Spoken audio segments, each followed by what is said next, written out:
Ayyaana Waaqayyoo hunduma keessaniif haa ta'u, saba Waaqayyoo akkam jirtu nagaa keessanii.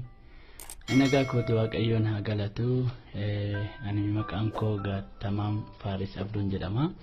Akkuma maqaa koo irraa hubattanii yeroo dhaloota koo irraa kaasee yeroo muraasaa fi ani amantaa kiristaanaa keessa hin turre. Balaaleffataa amantaa kanaati, nama amantaa kiristaanaa baay'ee balaaleffatuu fi irratti hojjechaa turedha. Gara biyya Sudaanii keessattan guddadhee biyya sanatti akkaataa itti kiristaan booji'an, akkaataa itti qabeenya kiristaanaa balleessanii fi tokkummaa kiristaanaa diigan baradheera. Xonqaayii ta'ee hojjedheera jechuudha. Jinni 16 wajjiniin hojii gurguddaa nama hojjechaa turedha. Kitaaba Abumaashira Qalfaleeq jedhamu tokko baradheen ture. Kitaabni kun waa'ee seexanaa nama barsiisa. Seexanni gosoota baay'eetu jira jetti kitaabattiin kuni. Gosoota baay'ee keessaanii gosa lama kanan baradhe. Isheen baradhe kun Ibiliisaaf Jinni jedhamtee bakka lamatti qoodamti. Ibiliisa kan jedhamtu kun ija fooniitti kan hin mul'anne, qilleensa keessa deemuudhaan kan nama miitu jenneetu kan baranne. Jinni jechuun garuu Jinni kan jedhamu achirratti kitaaba koo kanarratti ijuma fooniitiin argamuu kan danda'u jedhee kan baradhe. Akkuma baradhee raawwadheen kitaaba koo kitaaba Abumaashira Qalfaleeq jedhamu kanarratti dhuftee Jinni naa mul'atte yookaan seexanni dhuftee naa mul'atte seexana 16 turte. 16 ishee kanaan waa baay'ee hojjechaa ture egaa. Mee seexannoo hafuuraa atamitti seexanni fooniin argama jechuu dandeessu. Isa kanatti ibsuun barbaada. Kitaabni kun afaan Arabiffaatiin kan isheen barreeffamtee jirtu waraqatumadha. Waraqatuma kana banee yeroo dubbisu waraqatumti ani dubbisaa jiru kun akka iskiriiniitti naaf jijjiirama jechuudha. Akkuma nama kompiitara isaa banee ilaalu akkanuma naa taati. Yeroo kana jinniin kun yookaan immoo seexanni kun nama fakkaatteetu dhuftee kan isheen natti mul'attu. Yeroo natti mul'attutti biyyan barbaadetti ishee erguu nan danda'a jechuudha. Fakkeenyaaf xonqaayiin tokko namni seexana kanaan hojjetu biyya kana taa'ee biyyoota adda addaa xonqaayii jiranii wajjin karaa ishee kana wal quunnamuu hin danda'a. Lammaffaa mana barbaadeef iddoo barbaadetti ergee miidhaa barbaachise geessisuu danda'a jechuudha. Ergan baradhee booddee seexana 16 yookaan jinni 16 kana kitaaba koo kana waliin fudhadheen gara biyya kootti galee. Gara biyya kootti gaafan galu biyyi dhaloota kootii kiristaanotaan marfamanii jiru turan.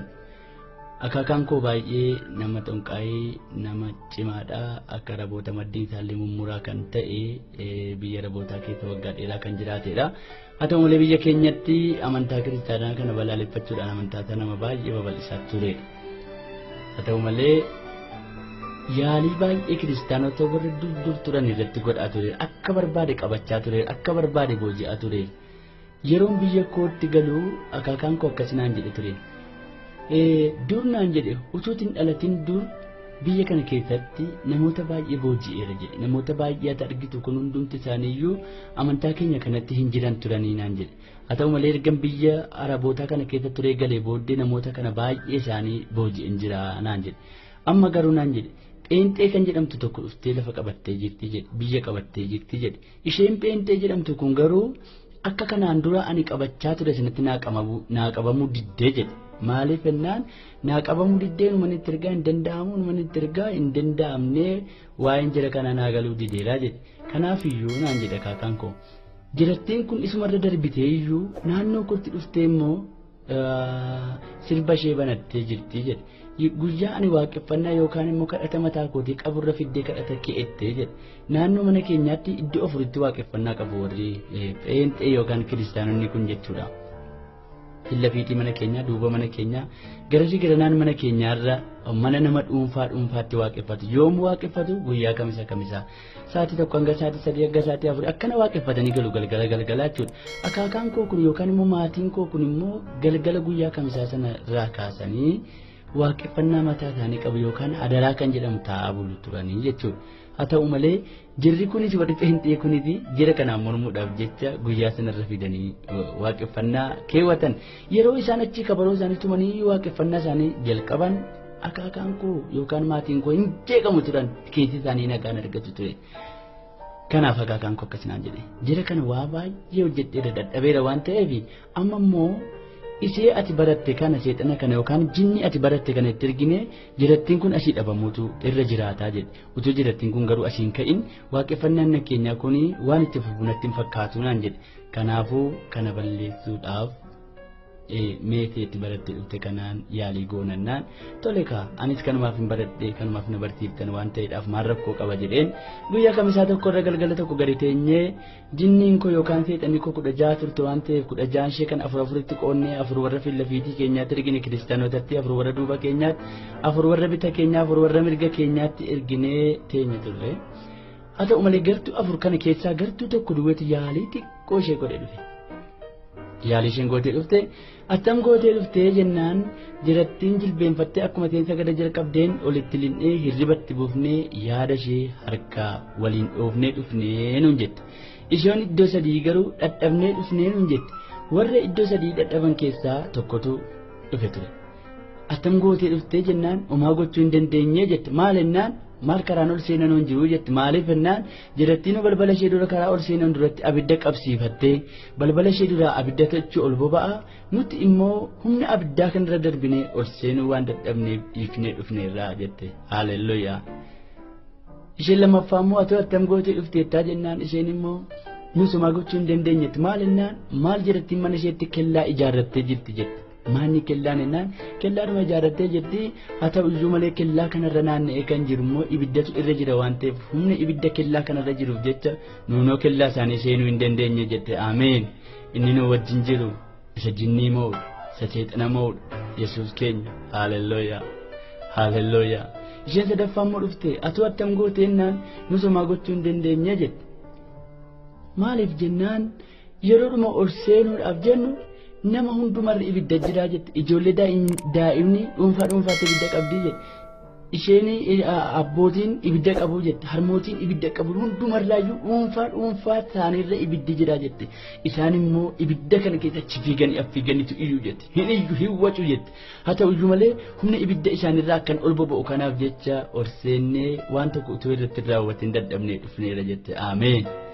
inni isinii wajjin jiru ijoollee waaqayyo wajjin kan jiru kiristaanotaa wajjin kan jiru haalelooyaa isa jinnii mo'udha isa kiristaanotarra goree ibiddaan gadi ittisuudha isa jinnii gadi ittisuudha isinii wajjin kan jiru ibidda isinii wajjin kan jiru isa xonqaayii mo'udha isinii wajjin kan jiru isa anaan jilbeenfachiiseedha ameen haalelooyaa meetiin ittan hima waa tokkotu nu dhibe gaafa sana attamittiin jirattii kana duukaa kan jiru kun humni jirattii kanaa jedhe kaakaangoo jinnii keenya moo'eera yookaan immoo jinnoota keenya injifateeraa jedhe karaa keessa dadhabameera waan goonu hin beeknu kana booddee jedhee fala dhabneetti dhiifne jechuudha waa'ee keessaniif yaalii baay'ee gochaa turreerra jechuudha ammayyuu isinitti nima kiristaanonni baay'een waa'ee kiristaanotaatiif ammayyuu gadi ciifamaan jiru hojjetamaa jedhamu kallattii baay'eedhaan anatu dhiise malee akka koo kan ta'an xonqaa'onni baay'een kiristaanota addunyaa kanarra jiraniif hojii guddaadha kan isaan hojjechaa jiranii garuu waaqayyo gara keenya garuu waaqayyo ibiddaan nu marsee jira garuu waaqayyo lolaa keenya haalelooyaa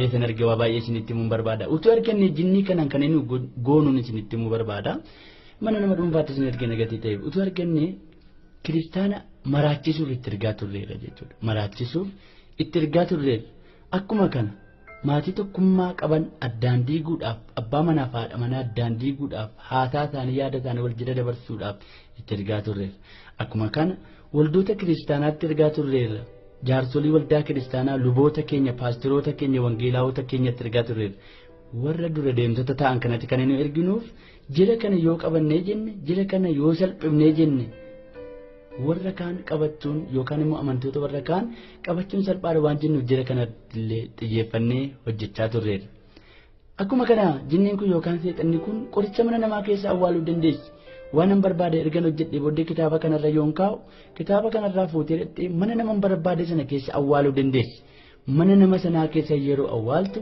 namni mana sana keessa jiru fayyaa akka dhabu nagaansa akka jeeqamu gochuudhaaf itti ergaa turreera jechuudha. akkuma kana kiristaanillee qabeenyaan akka oli hin guddanne gochuuf itti ergaa turreera fakkeenyaaf kiristaanni tokko qabeenya qaba yoo ta'e kallattii inni hin beekamneen qabeenya isaa akka inni of hirkaa dhabu gochuudhaaf itti ergaa turreera jechuudha kallattii inni hin beekamneen utuu hin beekin qabeenya isaa akka of hirkaa dhabu gochuudhaaf itti ergaa turreera jechuudha haa ta'u iyyuu malee haa ta'uyyuu malee jinniin kun har'ayyuu hojjechaa jirti. Attamitti jalaa oollare yoo jettaniif qorichi isaa isinuma harka jiraan isiniin jedha. Ameen. Mee qoricha isaa isinitti himuun barbaada. Qorichi isaa namicha tokkotu jira ture. Innis akkuma keenya xunqaa'edha. Jinnii 12 yookaan seexana 12 hojjeta ture. Namichi kun manni isaa karaarra ture, karaa makiinaarra ture. Kanaafuu namichi kun waa baay'ee namoota naannoo sana jiran irratti dalagaa ture yookaan hojjechaa ture. Kiristaanota naannoo isaa jiran irratti jechuudha. Namichi kun makiinaan deemee dhufee waggaatti yeroo 2 yeroo 3 balbala namicha kanaa duratti galagala dhiiga nama baay'eetu balbala namicha kanaa duratti dhangala'aa ture. Kiristaanonni baay'een kan nagadan kasaranii rakkina guddaa keessa kan galan hedduu turan. Waaqayyo garuu saba isaa hin gatu waan ta'eef hin dubbate gaaf tokko akkas jedhee Waaqayyo kiristaanotatti dubbata ture. Sigana mana natti mu jedhe kun afuurri mana nama kanaarraa ka'uu isiniin kan dadhabsiisaa jiru dhiigi nama baay'ee akka dhangala'u kan godhaa jiru isa kanaadha. Yoo isin kadhattanii hafuura kana nan kaasa naannoo keessanirraa jedhee Waaqayyo isaanitti dubbate kiristaanotatti. Gaafa itti dubbatu kiristaanonni silayyuu lafa isaa dhabanii rakkachaa jiru waan ta'eef akka tasaa mana namicha sanaa gara sigara mana kiristaanaatu jira ture. Akkanii Waaqayyoon kadhachuu jalqaban. Yoom galgala yeroo hundumaa Waaqayyoon kadhatu turan. Yeroo Waaqayyoon kadhatan mana namichi sanaatti harka qabanii ifatu turan. Isa booddee namichi inni xonqaa'een kun anis xonqaa'eedha hin amanne waan ta'eef gara mana isaatti na waame. Yoom bara 92 jechuudha. Gara mana isaatti na waamee gaafa naquu tamaamnaan jedhe kanan si waamee fi amma jinnii kootu akka durii hin jiru yookaan seexanni koo akka durii hin jirtu naan jedhe. Maaliif hin jedheen mee kitaaba keessan gadi kennaame jennaan naa kenninaan gaafan ilaalu kitaaba isaarratti jinniin dhuftee gaafa naa mul'attu 4 duwwaatu naa mul'ate. Namichi kun 12 qaba ture. Amma garuuf kan natti mul'ate 4 duwwaa jinniin 8 jala baddeetti. Maali attam taatee dhumte jinniin keessanii 8 keessatti nam'itee jedhee san gaafadhe. Isa booddee ishaabbeen dubbatinaa jedhe maal ennaan yooduma kana jedhatti tokko fidanii ollaa koo kana kaa'aniitu isheenuu mana koo garasii garanaa dhuftee suum yeroo san jettu jinniin kun jalaa babbaddee dhumtee jedhe.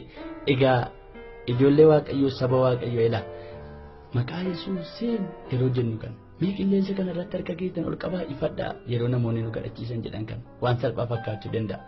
Egaa maqaa Yesuusiin inni nu jennee kadhannu kun jinnii irratti gufuu guddaa akka ta'e isinitti himuu barbaada. Jinnii mana namaa keessaa akka balleessu isin irratti hojjetu irratti ibidda akka ta'e isinitti himuu barbaada.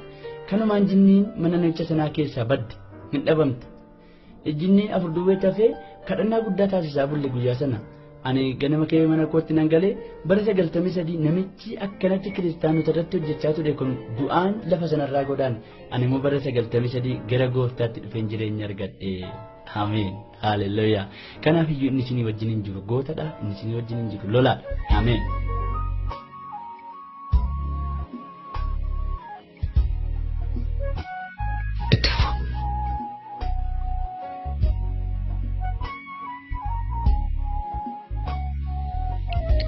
Dhaggeeffattoota keenya sagantaa keenya irratti akka eebbifamtan abdii qabna.